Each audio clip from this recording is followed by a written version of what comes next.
Okay, good morning, everyone. I think we've got most attendees now logged in. So on behalf of Servium, welcome to the second of our webinar series called INOOT. I need one of those. This series is all around what we believe is trending IT and bringing in the subject matter experts to talk about things that are what we believe are topical in the market at the moment. So thanks for joining. Welcome.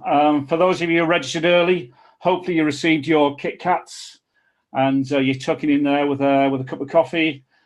We do have some international guests today, so hopefully yours will turn up in the not too distant future. But for those who register early, then please enjoy your Kit Kats this morning while we deliver our webinar. So today I'm joined by a colleague, Peter Speck, who's an information security consultant.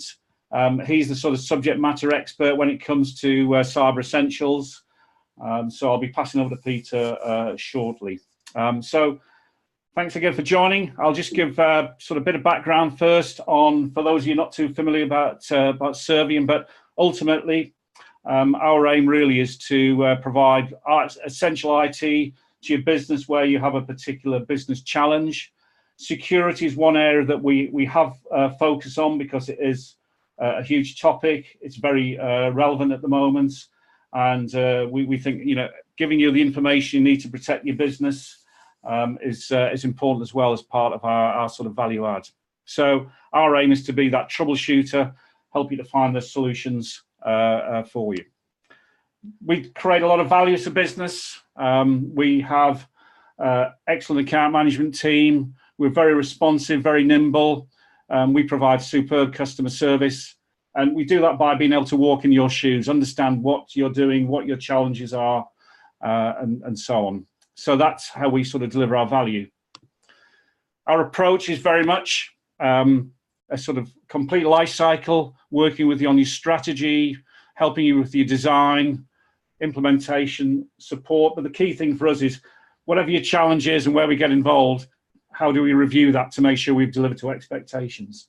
So it's a complete life cycle of events around whatever your business challenge is, no matter how large, how small it is.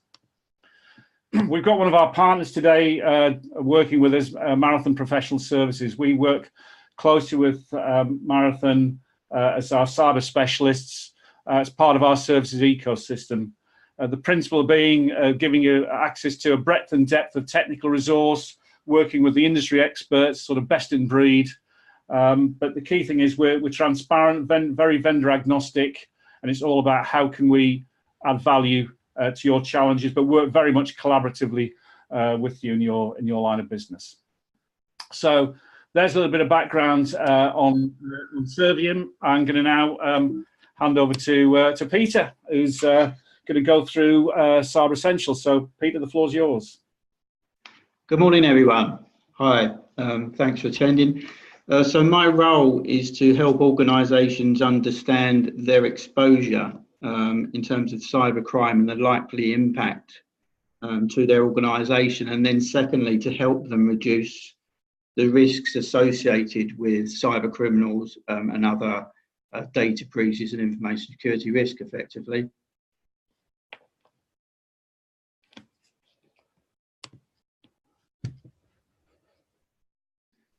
Here's our agenda for today. It's a very quick presentation. It's an introduction to Cyber Essentials, which is the UK government's initiative for UK businesses. So the government has decided that all UK businesses really should have a minimum level of information security policy and control in order to minimise their risks associated with cybercrime, cyber attack, data breach, etc. So we're going to look at just what cybercrime is, the types of cyber criminals out there, how it's going to affect your business, but more importantly, how we can protect your business going forward. Okay, so very quick presentation, maximum 10-15 minutes, quite honestly. So what is cybercrime? This is there's a lot of definitions out there. This is quite a good one that I quite like. But effectively, cybercrime is an attack on your IT systems and data. It could be a data breach as well, and it can be an attack from a computer or on a computer.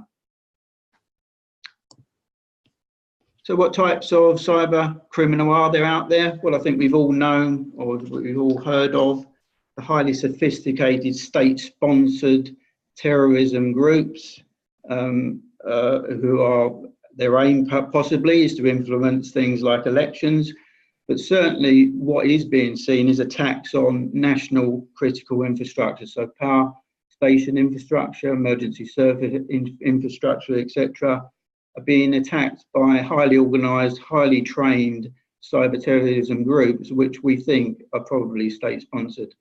That's not the focus for our presentation today. Really, we're looking at cyber extortion and fraud relating to businesses. That's our businesses. And again, highly sophisticated and trained cyber criminal groups whose what they're trying to achieve is basically to make some money from the organisation. The most prevalent type of attempted extortion on businesses today is ransomware. You've probably heard of ransomware attacks. Ransomware is effectively a covertly installed piece of malware that encrypts your data, and then you'll get a message probably to say, if you want your data back, you're going to have to pay some money. So this one really is affecting all industries, all sizes of organisations, and is prevalent today. I'll put your employees down in there as not so much as cyber criminals, but as a risk to your organisation in terms of information security. There could be criminal activity, couldn't there? If employees are going to steal your proprietary information, copy customer databases, etc. It does happen, and that would be regarded as a cyber crime. But more commonly is things like moving emails to the wrong people, to the wrong organisations that contain personal, sensitive, confidential information perhaps. We've all heard about leaving laptops on trains with, again, perhaps personal information on them. We recognise the risks associated with that now, hopefully, that we've all gone through some GDPR compliance. And remember that if there is a successful ransomware attack on your organisation, it's going to come through an email or an attachment, and it will be one of your employees that's opened that email or attachment. So I think what we need to consider is that without good training and policies and controls in place, these threats are likely to occur for you as a company. Here's a slide that shows, this is from the Information Commissioner's Office. It's fairly current data, April to June this year. As you'd expect, the sort of high profile industries that do get attacked are finance, government and health. But still bear in mind that, general business is being attacked, and the number of incidents relating to general business is as high as, or higher than the finance industry. Admittedly, these incidents don't all relate to cyber criminal attack. A lot of it, as you can see, disclosure of data is 65%. So again, it's about employee misuse or lack of training, which means that data is going to the wrong place or being accessed by the wrong people and organisations. So it's trying to reduce that incident, really.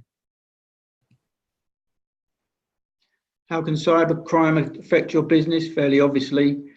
As we said, if employees are going to steal your proprietary information to new plans, perhaps it's going to affect your growth and competitiveness. If you do suffer from a cyber attack, your data gets breached, then and your customers become aware of that, then obviously there's a lack of confidence going to be bred in that sense, and they may not want to do business with you going forward. Financially, either directly or indirectly, so through perhaps you have to pay to get your data back through a ransomware attack, or indirectly through fines with GDPR perhaps. And obviously legally, your directors and board members are liable for data breaches. So there's a compelling reason, I think, that we need to make sure our risks of cybercrime and information security risk are minimised. So what can you do to protect your business? What you need to do is you need to assess the risk to your business in terms of cybercrime and information security risk, and introduce policies and controls to reflect and mitigate those risks, which is well and good if you've got something to benchmark what you have today against them, Okay, so how do you move forward with this? What can you use as a standard or best practice example of what you should be doing? You could use something called the ISO 27001, which is the European standard for information systems, information security management systems, but that's going to be very onerous. It will take normally 6 to 9 months to get through that process. So there's got to be a simpler way, and there is with Cyber Essentials. So we're recommending that as a first step, if you haven't taken any so far, to reduce your risk relating to cybercrime and information security risk, then Cyber Essentials is the right route. So what is Cyber Essentials? In its rawest form, Cyber Essentials is an online self-assessment of the information security policy controls that you have in place to prevent cybercrime. So you will get access to a Cyber Essentials portal. You'll be presented with around 64 questions. And if you answer those questions in a way that meet the Cyber Essentials requirement, then you will certify. Okay? Why should you certify with Cyber Essentials?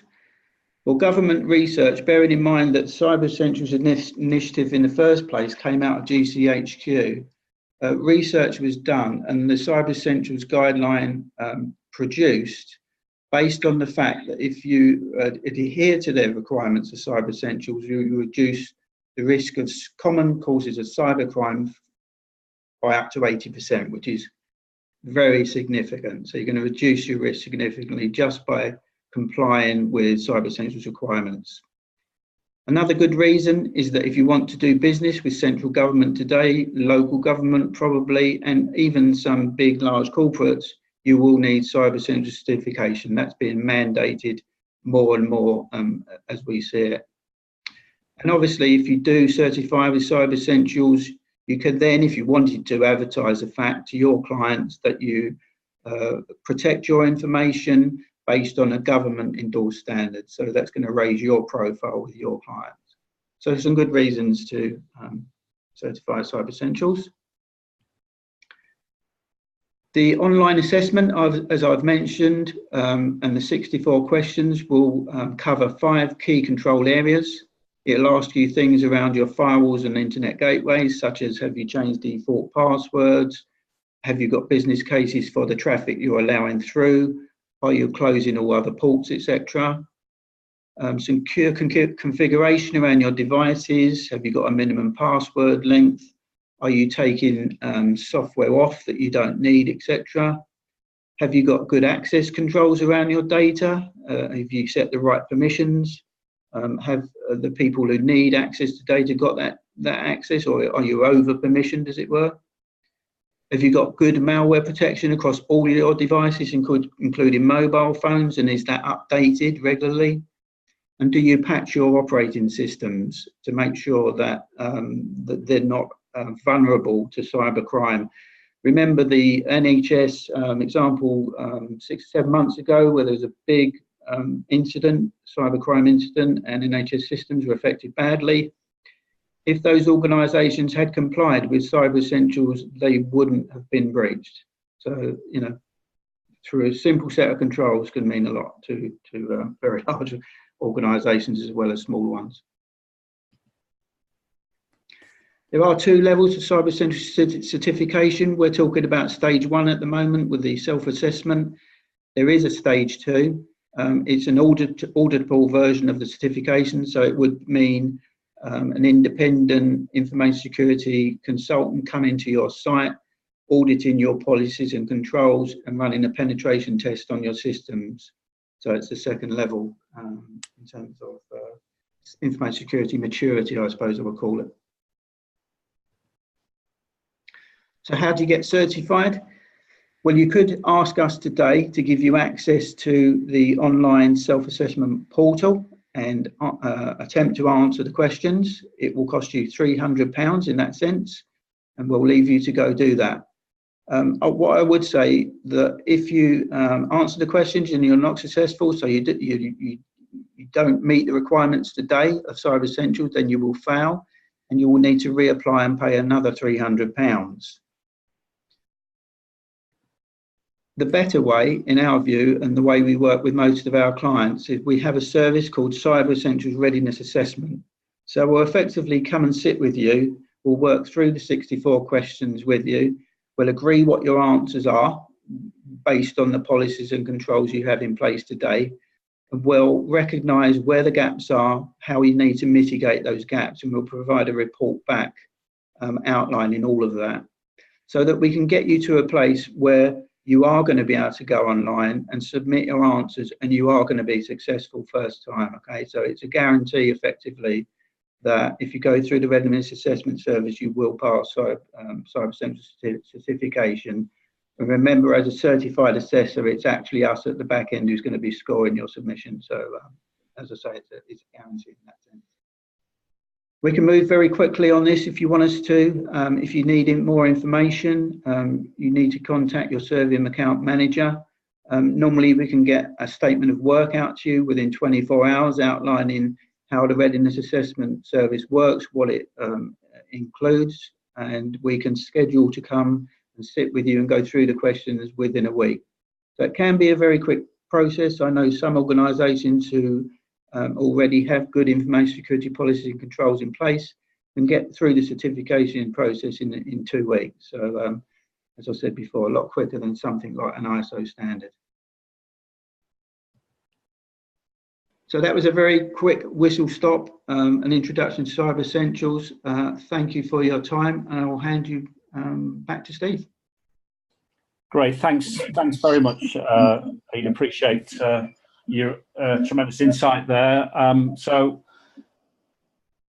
for anyone who would like further information, as Peter said, please contact your account manager. We can arrange a sort of more detailed scoping call, drawing up a sort of scope of work, statement of work based on your individual requirements. So, you know, we're happy to help out where you need it. So thanks everyone for taking the time out today. Really appreciate everyone's time. Hopefully you found it of interest and enough information there to hopefully interest you and sort of move on to the sort of next stage, but hopefully good insight to the whole area of cyber essential cybercrime. Next INOOT webinars in 2 weeks' time, where we're partnering with Microsoft, and presentations around Microsoft Teams and its new sort of ways of integration, collaboration with the whole Office suite. So that's in a couple of weeks' time. Again, for most of you know that we've used Zoom as the standard today to deliver the presentation, and we do have some international clients on the webinar today, and hopefully they've experienced the same good AV experience as everyone in the UK. So once again, everyone, thanks very much for your time. Hopefully you enjoyed it. We'll send details of the link and so on later on in the day. But again, thanks all, and have a good Friday. Thank you.